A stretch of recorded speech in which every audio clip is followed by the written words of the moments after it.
কবিগুরু রবীন্দ্রনাথ ঠাকুরের লেখা জন্মভূমি।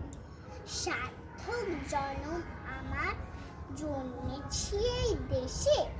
সার্থক জনম মাগো তোমার বাড়ি। জানি নে তো ধনরতন আছে কিনা রানীর মতো, শুধু জানি আমার অঙ্গ জুড়ায় তোমার ছায়া এসে। কোন বনেতে জানি নে গন্ধে এমন করে এখন, কোন গগলে উঠে রে চাঁদ এমন হাসি হেসে।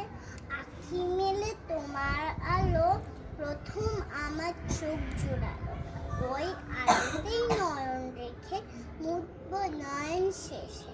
সার্থক জনম আমার, জন্মেছি এই দেশে। সার্থক জনম মাগো তোমায় ভালোবেসে। নমস্কার।